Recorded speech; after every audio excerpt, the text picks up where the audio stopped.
Life with 10,000 other Syrian refugees in the Adiyaman camp in Turkey. Endless days of blank boredom and mundane tasks. A few are lucky.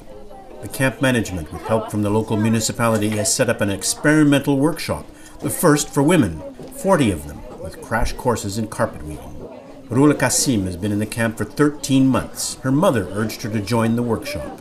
في بعض الناس حبت تشتغل تروي عن نفسها شوي، يعني كتير كانت بتكون متضايقة وفكرة بسوريا وأهلها وأولادها اللي ضلوا بسوريا واللي ماتوا، يعني في بعض الناس طلعت لهون تشتغل شوي وتروي عن نفسها.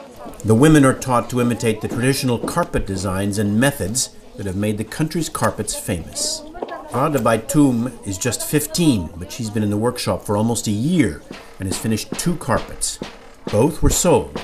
She made $175 on one. شغلة إنه يعني طب الرسمات إنه هي أصعب شغلة. في كتير منا بيتعلموا في كتير منا، يعني في منا بيتعلموها وفي منا ما بيتعلموها. هذا هيك لما هي بتميل لهون وهي بتجيبها إنه هي الأصعب شغلة. هي اللي بيجوا بيتعلموا أصعب شيء بلاقوها. Turkish carpet companies supply the wool and sell the finished carpets. The workshop has been a success. Most carpets make their way to the US and the UK markets. Turkish teachers and leaders of the workshop are not afraid to suggest to the Syrian women that this work can empower them. Onların belli bir düzeni var, adet, gelenek, görenekleri var. Kadın sadece üretmek amaçlı diyelim.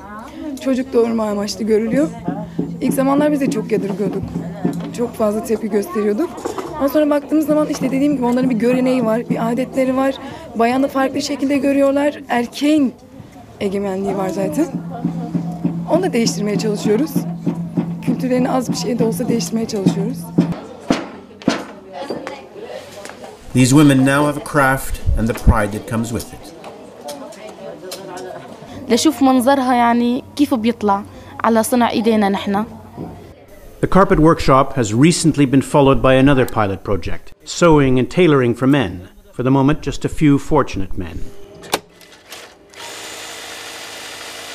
Other camps offer different training projects, but there are simply not enough. Outside, in the rows of UNHCR tents, life is slow. The vast majority of refugees sit or stand and wait. There's little to do. There is little to occupy them.